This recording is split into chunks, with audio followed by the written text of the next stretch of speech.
اللہ والوں کے دربار میں حاضری اور ان کے دربار میں کچھ بولنا، یہ سمجھ لیجئے کہ یہ بہت بڑے سعادت کی بات ہے۔ ان کی زندگی ہمارے لیے آئیڈیل ہے، اور ان کی زندگی سے اگر ہم دونوں جہان کی زندگی کو کامیاب کرنا چاہتے ہیں تو پھر ہم ان اللہ والوں کی زندگی کو اٹھا کے دیکھ لیں اور اس طریقے پر چلنے لگے تو اللہ تعالیٰ تمہیں دونوں جہان میں عزت عطا فرمائے گا۔ علامہ اقبال نے بڑی پیاری بات کہی تھی کہ زمانہ حال کے مسلمانوں کی نجات اسی میں ہے کہ اللہ والوں کی حیرت انگیز زندگی کو پھر سے زندہ کیا جائے، اللہ والوں کی حیرت انگیز زندگی کو پھر سے زندہ کیا جائے۔ تو میرے بھائیوں، تھوڑی دیر میری طرف توجہ رکھیں۔ میں یہ خوب جانتا ہوں کہ اس وقت کتنی اچھی باتیں کی جائیں، مگر وہ زیادہ سمجھ میں نہیں آئیں گی۔ آپ سب بیٹھے ہیں تو بس اختتام کے لیے، آخری کے لیے، مگر اب یہ ہے کہ تھوڑی دیر تو اور مجھے بھی برداشت کرنا پڑے گا۔ اللہ والوں نے ہر دور میں آپ دیکھیں گے کہ ہر زمین پر جہاں بھی آپ جس شہر میں دیکھیں یا ملک میں دیکھیں، جہاں بھی دیکھیں گے وہاں پر اللہ والوں نے اپنے نقوش چھوڑ دیے ہیں۔ آپ دیکھیں گے اگر چرچے کسی کے ملیں گے تو اللہ والوں کے ملیں گے، اگر کسی کے بول بالے ہوں گے، اگر کسی کی لوگ تعریف کریں گے، اگر کسی کو لوگ عزت کی نگاہ سے دیکھیں گے، اگر کسی کو لوگ خوبیاں یاد کریں گے، اگر کسی کی لوگ بھلائیاں یاد کریں گے تو پھر وہ کسی کا ذکر کرتے نظر آئیں گے تو پھر وہ کبھی وارث دیوا کا کرتے ہوئے نظر آئیں گے، کبھی اجمیر کے خواجہ کا کرتے ہوئے نظر آئیں گے، کبھی بغداد کے غوث اعظم کا کرتے نظر آئیں گے، کبھی قنوج کے حاجی بابا کا کرتے ہوئے نظر آئیں گے۔ سبحان اللہ، سبحان اللہ، بے شک۔ کیونکہ یہ عزتیں جو انہیں عطا کی گئی ہیں یہ اللہ نے انہیں عطا فرمائی ہے، اور اللہ جسے عزتیں عطا فرماتا ہے، نوٹوں کی عزتیں تو دب سکتی ہیں، اپنی شہرت سے، اپنی خوبصورتی سے، اپنے لاہ و لشکر سے، اپنی دولت سے، اپنی بادشاہت سے، تو جو خوبصورتی، جو شہرت ملتی ہے، جو عزتیں ملتی ہے، وہ تو ایک دن ختم ہو سکتی ہے، مگر جس نے اپنے آپ کو اللہ اور اس کے رسول کے حوالے کر دیا تو اللہ تعالیٰ نے اسے دونوں جہان میں عزت والا بنا۔ سبحان اللہ، سبحان اللہ، بے شک۔ عزتیں اسی کو ملتی ہیں جسے اللہ عزت عطا فرماتا ہے۔ ان کی زندگی سے ہمیں بہت کچھ سیکھنے کو ملتا ہے، اور ہر ڈپارٹ میں اگر ہم زندگی کے ہر پہلو کو اگر ہم اچھا بنانا چاہیں تو پھر ہم اللہ والوں کی زندگی کو اٹھا کے دیکھ لیں، اس سے اچھی زندگی آپ کو کہیں بھی نظر نہیں آئے گی۔ ان کی زندگی وہی زندگی ہے جو کل آمینہ کے لال نے مدینے میں گزار کے دکھائی ہے۔ مظلوموں پر اگر کوئی شفقت کا ہاتھ رکھنے والا ہے تو یہ اللہ والے ہیں، اگر سخاوت دیکھنا ہے تو ان اللہ والوں کی دیکھ لو، اگر کسی کی عدالت دیکھنا ہے، امانت داری دیکھنا ہے، صداقت دیکھنا ہے تو پھر کہیں اور نہیں بلکہ خواجہ حاجی کے دربار میں آپ کو ملے گی۔ سبحان اللہ، سبحان اللہ، بے شک۔ اللہ والوں کے دربار میں آپ کو ملے گی۔ میرے بھائیوں، آپ دیکھیے اور اندازہ کیجئے کہ ان کی زندگی کیسی زندگی ہوتی ہے۔ ان کا بھروسہ، شیرینی انشاءاللہ سب کو ملے گی۔ میری طرف نظر رکھے، یہ سب شیرینی لگ رہی ہے، اور پروگرام ختم ہونے کے بعد، دعا کے بعد سب کو انشاءاللہ شیرینی ملے گی۔ بہت اچھا انتظام ہے۔ خواجہ غریب نواز رضی اللہ تعالیٰ عنہ، اللہ والے کسی بھی دنیا کی طاقت سے گھبراتے نہیں ہیں، اور یہ اللہ پر کامل بھروسہ رکھتے ہیں۔ اللہ پر ان کا پختہ یقین اور پختہ بھروسہ ہوتا ہے، اور یہ جانتے ہیں کہ جو میرا رب چاہے گا وہی ہوگا۔ انہوں نے کبھی بھی اپنی تلواروں یا اپنے لاہ و لشکر پر کبھی بھی بھروسہ نہیں کیا ہے، بلکہ صرف اللہ کی ذات پر بھروسہ کیا ہے، اور اس کے لیے نکل گئے، جہاں بھی نکلے اس زمین کو منور کرتے ہوئے چلے گئے۔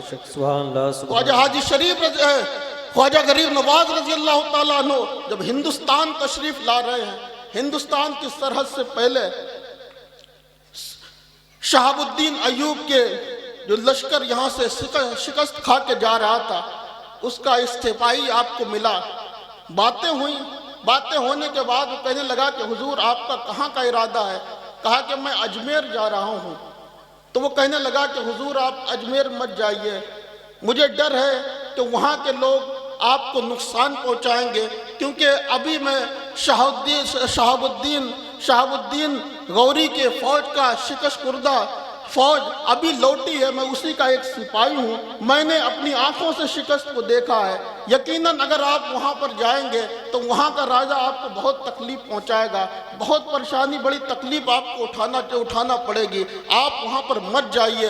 اللہ اکبر! دیکھیے آپ اللہ والوں کا بھروسہ، فرماتے ہیں اے شہاب الدین ایوبی کے شکست خوردہ فوج کے سپاہی، تو جب یہاں سے چلا تھا تو اپنی تلواروں کے بھروسے پہ چلا تھا، اور میں یہاں سے جا رہا ہوں تو میں اللہ کے بھروسے پر جا رہا ہوں، اللہ کے بھروسے پر جا رہا ہوں۔ اور پھر دنیا نے دیکھا وہ سیدھا لباس میں ملبوس، وہ اللہ کے رنگ میں رنگے ہوئے اس عاشق نے صرف اجمیر کو ہی اسلام کی روشنی سے منور نہیں کیا، بلکہ لاکھوں لوگوں کے دلوں میں اسلام کی شمع جلا کے یہ بتا دیا کہ جب بھی مادی طاقتوں کے مقابلہ روحانی طاقتوں سے ہوا، جب بھی مقابلہ روحانی طاقتوں سے ہوا تو اللہ کے فرمان کے مطابق قد افلح من تزکا کے مطابق اللہ تعالیٰ نے کامیابی اسی کو عطا فرمائی ہے جس کے دل میں یاد الہی، یاد رسول اور امت کا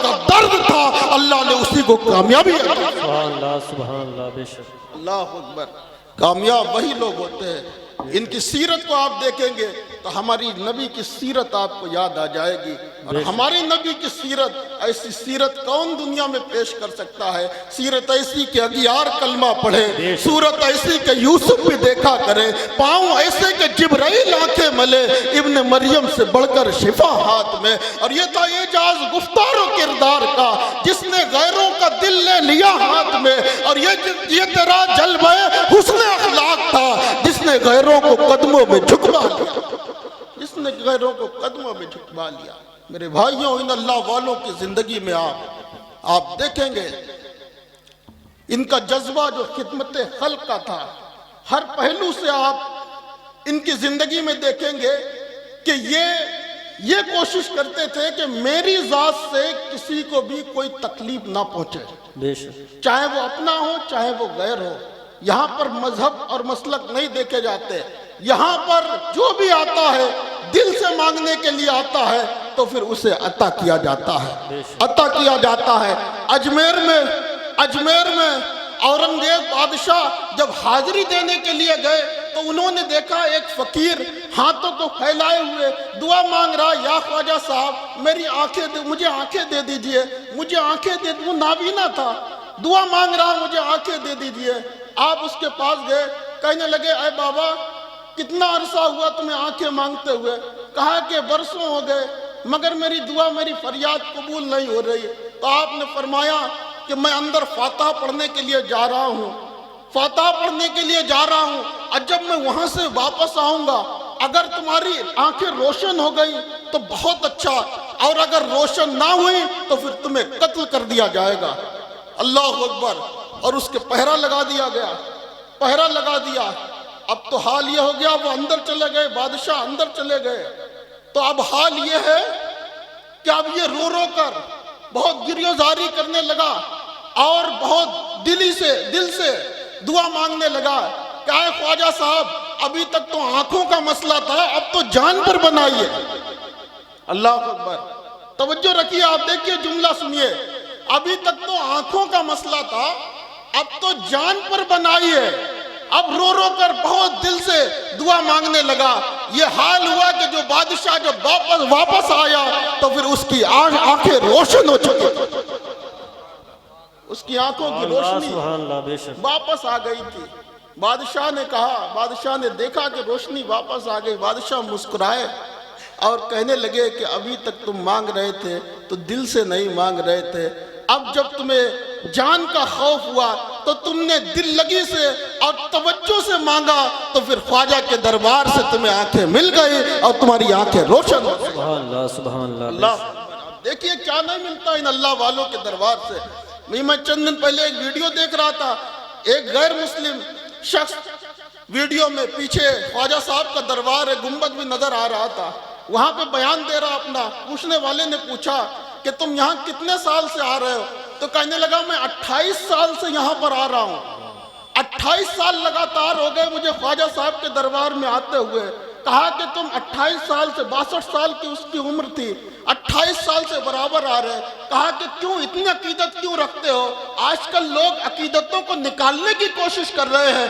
آج تک کے ہندوستان کی میڈیا ہمارے بزرگوں کی محبت کو کم کرنے کی کوشش کر رہی ہے۔ میں ان میڈیا والوں کو بھی کہنا چاہوں گا کہ وہ بھی کان کھول کے سن لے، یہ ہندوستان کی میڈیا کا اگر پوری دنیا کی میڈیا بھی جمع ہو جائے، اللہ کی دی ہوئی عزت کو کوئی کم نہیں کر سکتا۔ نعرہ تکبیر، نعرہ رسالت، خواجہ کا ہندوستان، نعرہ تکبیر، نعرہ رسالت، سبحان اللہ سبحان اللہ، بے شک اس کا پاور سب سے بڑا پاور ہے۔ بے شک ابھی سن رہے تھے آپ، سپر پاور بھی ڈھیر ہو چکا ہے۔ بے شک، ارے اس کا پاور ایک میں کرونا وائرس کے آیا تھا کہ پوری دنیا ہل گئی تھی۔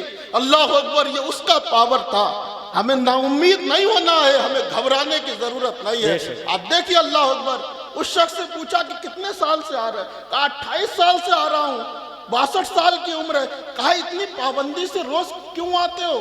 کیا بات ہے؟ روز نہیں بلکہ سال میں، عرس کے ٹائم میں کیوں اتنی پابندی سے آتے ہو؟ تو کہنے لگا کہ میں نابینا تھا، اسی دربار سے مجھے آنکھیں ملی تھی، اس لیے میں پابندی سے یہاں آتا ہوں۔ سبحان اللہ سبحان اللہ، کیا بات ہے، بے شک اسی دربار سے مجھے آنکھیں ملی تھی، اس لیے میں پابندی سے آتا ہوں۔ میرے بھائیوں، وقت بڑھتا چلا جا رہا، میں سمجھ رہا ہوں۔ میں اپنی بات کو ختم کرتے ہوئے میں آپ سے کہنا چاہوں گا، ان کی زندگی آپ دیکھیں گے، یہ تو خدمت خلق ایسی کرتے تھے، احساس بھی ایک خدمت خلق ہے۔ اور ان بزرگوں کا احساس ایسا تھا کہ ان سے کوئی بھی چھوٹی سی چھوٹی چیز کو بھی یہ سمجھتے تھے کہ میری ذات سے چھوٹی سی چھوٹی چیز کو بھی تکلیف نہ پہنچے۔ ایک میں آپ کو ایک واقعہ سنا دوں، اللہ اکبر۔ حضرت شیخ شبلی رحمت اللہ علیہ شہر میں گئے گیہوں خریدنے کے لیے، ایک بوری گیہوں خریدا، گیہوں خرید کے لائے، گھر پہ آئے، اور گیہوں کا جب بوری کا منہ کھولا تو منہ کھولنے کے بعد اس میں ایک چینٹی تھی۔ ایک چینٹی بیچاری ادھر ادھر بھاگ رہی، پریشان کی حالت میں بھاگ رہی، وہ اندر کہاں گھس گئی کوئی پتہ نہیں۔ انہوں نے ایسے ہی منہ بند کر دیا، رات میں لیٹے، پوری رات بیچاروں کو نیند نہیں آئی۔ اب دیکھیے احساس بزرگوں کا، پوری رات نیند نہیں آئی۔ اللہ اکبر، صبح پھر اٹھے، اس بوری کا منہ کھولا اور اس چینٹی کو ڈھونڈ نکالا، اس چینٹی کو ڈھونڈ لیا، اور ڈھونڈنے کے بعد جہاں سے لے کر آئے تھے اسے وہیں پر چھوڑ کے آئے، جہاں سے لے کر آئے تھے اسے وہیں پر چھوڑ کے آئے۔ اللہ اکبر، آپ دیکھیے، میں نے دیکھا، میں نے اپنے مرشد کو بھی دیکھا ہے کہ کیسے احساس انسان کیسے احساس کرتا ہے۔ میں نے اپنے مرشد کو کئی مرتبہ دیکھا، ایسی سردی تھی، ٹھٹھرتی ہوئی سردی میں، کبھی آپ فجر کی نماز کے لیے باہر نکلتے تو کوئی کتا آپ کو کانپتا مل جاتا، تو پھر آپ اس کے لیے کوئی کپڑے کا انتظام کرتے اور اس کے اوپر کپڑا ڈال دیا کرتے تھے۔ اللہ اکبر، میں نے کئی مرتبہ دیکھا کہ کتے کا بچہ، جو پلا بولتے ہیں جسے ہم، میرے سامنے، میری آنکھوں کے سامنے کئی مرتبہ ہم نے دیکھا کہ وہ نالی میں، کبھی کبھار نالی میں گر جاتے ہیں، تو میں نے حضور بحر العرفان علیہ رحمت و رضوان کو اپنے ہاتھوں سے اسے اٹھا کر باہر نکالتے ہوئے دیکھا۔ اللہ اکبر، میں نے کئی بار دیکھا کہ کبھی کبھی ایسا ہوتا، اب رات میں آئے، سردی کا موسم ہے، بستر لگا ہوا ہے، کمبل پڑا ہوا ہے، مگر اس کمبل میں بلی بیٹھی ہوئی ہے۔ کئی مرتبہ ایسا ہوا، بلی بیٹھی ہوئی ہے، مگر حضور بحر العرفان نے کبھی بھی اس بلی کو ہٹایا نہیں، بلکہ جب تک کہ وہ بیٹھی رہی تب تک کہ آپ دور کھڑے رہے یا دور بیٹھے رہے، جب تک کہ وہ وہاں پر رہی تب تک کہ آپ اس کے پاس نہیں گئے تاکہ اس بلی کو مجھ سے تکلیف نہ پہنچ جائے۔ اللہ اکبر، آپ دیکھ رہے ہیں، یہ احساس ان بزرگوں کے اندر ہوتا تھا۔ میرے بھائیوں، یہ بزرگوں کے دربار جنہیں ملتا ہے وہ جانتے ہیں، اور جنہیں نہیں ملتا ہے وہ کیا جانیں گے۔ بہت آپ نے سنا ہوگا، بیربل اور اکبر کی جوڑی بڑی مشہور تھی۔ اکبر بادشاہ تھا، بیربل بڑا چالاک آدمی تھا۔ ایک مرتبہ کیا ہوا کہ اکبر نے کہا بیربل سے کہ بیربل یہ بتاؤ میرے ہاتھ کی ہتھیلی میں بال کیوں نہیں ہیں؟ کہا کہ حضور آپ اتنے سخی ہیں، اتنا دیتے آپ کی ہتھیلی کے بال گھس گئے۔ کہا کہ اچھا یہ بتا تمہاری ہتھیلی میں بال کیوں نہیں ہے؟ کہا کہ حضور سیدھی سی بات ہے، آپ اتنا دیتے ہیں، دیتے نہیں دیتے گھس گئے، اور ہمارے لیتے لیتے گھس گئے۔ آپ اتنا دیتے ہیں، آپ کے دیتے دیتے چلے گئے، ہمارے لیتے لیتے چلے گئے۔ کہا کہ حضور پھر ان درباریوں کے ہاتھوں میں، بادشاہ نے کہا ان درباریوں کی ہتھیلی میں بال کیوں نہیں ہے؟ کہا کہ حضور آپ کے دیتے دیتے چلے گئے، میرے لیتے لیتے چلے گئے، اور ان کے حسد میں ہاتھ ملتے ملتے چلے گئے۔ تو پھر بھیا جنہیں ملتا ہے وہ دیتے ہیں، جو وہ جانتے ہیں، جنہیں ملتا ہے وہ جانتے ہیں۔ اب حسد کرنے والا تو پھر ہاتھ ہی ملتا رہ جائے گا، اسے تھوڑی کچھ ملنے والا، اسے کیا ملنے والا ہے؟ اللہ اکبر۔ ادب کے ساتھ آؤ، دل کے ساتھ آؤ، دیکھو تمہاری کیسی مرادیں پوری کرتے ہیں۔ جاؤ خواجہ کے دربار میں، دیکھو آج بھی لاکھوں کا مجمع لگ رہا ہے، آج بھی ہر مذہب کا انسان ان کے دربار میں جا رہا ہے۔ کوئی آج کے دور میں بغیر مطلب کے کہیں نہیں جاتا ہے۔